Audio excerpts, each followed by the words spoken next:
আসসালামু আলাইকুম প্রিয় দর্শক শ্রোতা, আশা করি সবাই ভালো আছেন। আপনারা যারা দেশ এবং প্রবাস থেকে আমার এই ভিডিওটি দেখতে পাচ্ছেন সকলকে অন্তরস্থল থেকে অনেক অনেক অভিনন্দন। প্রিয় খামারি ভাইরা, আজকে আমি আপনাদের সামনে একটি ভিডিও নিয়ে হাজির হলাম। আপনার স্ক্রিনে যে মাছটি দেখতে পাচ্ছেন এটা হলো আপনার ব্রয়লার জাতের অরিজিনাল থাই পাঙ্গাস মাছের পোনা।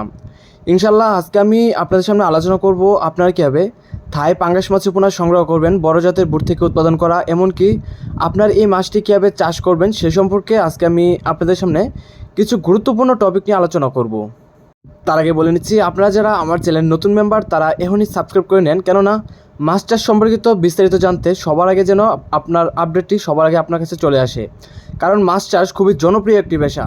বর্তমানে আমাদের দেশে মাছ চাষ দিন দিন বেরিয়ে যাচ্ছে, যার ফলে আপনার মাছ চাষের খুবই চাহিদা রয়েছে।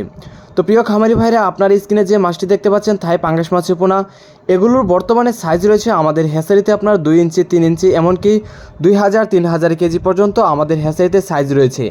এমনকি আপনারা যারা একটু বড় সাইজের পোনা নিতে চাচ্ছেন তারাও চাইলে সরাসরি আমাদের সাথে যোগাযোগ করে আপনারা বড় সাইজের পোনাও সংগ্রহ করতে পারেন। যেরকম আপনার মনের মাছ রয়েছে 10টা 15টা 20টা 30টা কেজি এরকম সাইজের পোনা আমাদের কাছে আছে। তো এগুলো নিয়ে আপনারা সরাসরি কালচারিংয়ের ক্ষেত্রে দিতে পারবেন। আর যারা আপনারা একটু ছোটো সাইজের পোনা নিয়ে আপনার চাষ করবেন, যেরকম নার্সিং করে তারপর আপনারা মজুত করবেন কালচারিংয়ের পুকুরে, সেক্ষেত্রেও আপনারা আমাদের কাছ থেকে ছোটো মাছের পোনাও নিতে পারবেন। তো মাছ ছাড়ার সময় পুকুরে মজুত করার সময় একটা বিষয় খেয়াল রাখবেন, যেন আপনার কোনো প্রকারই মাছের ঘনত্ব বেশি না হয়ে যায়। কারণ দেখা গেছে যদি আপনার মাছের ঘনত্ব বেশি হয়ে যায় সেক্ষেত্রে আপনার মাছ বড় হবে না। তো এই বিষয়টা অবশ্যই খেয়াল রেখে তারপর আপনারা মাছের পোনাগুলো পুকুরে মজুত করবেন। আর আরেকটা বিষয় হলো যে আপনি মাছের পোনা যে হ্যাচারি থেকে ক্রয় করবেন অবশ্যই একটা বিষয় জেনে নেবেন যে আপনার মাছের জাতটা কীরকম। যদি আপনার মাছের জাতটা বড় হয়ে থাকে, অর্থাৎ মাছের মা মাছ আর বাবা মাছ যদি বড় হয়ে থাকে, তাহলে আপনার এই মাছের পোনাও বড় হয়ে থাকবে।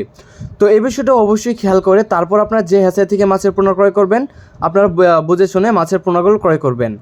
তো প্রিয় খামারি ভাইরা, আপনারা পুকুরে আপনার প্রতি শতাংশে কত পিস করে মাছের পোনা ক্রয় করবেন এটা আমাদেরকে অনেকে জিজ্ঞেস করে থাকে, অর্থাৎ মজুত করবেন কয় পিস করে।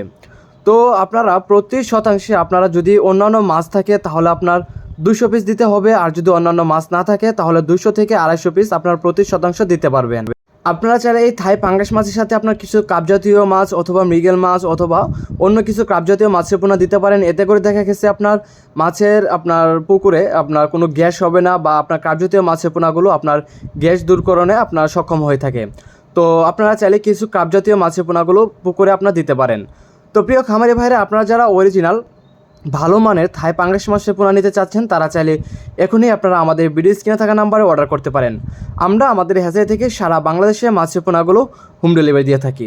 প্রিয় দর্শক শ্রোতা, আজকের ভিডিওটি এই পর্যন্তই। আসসালামু আলাইকুম।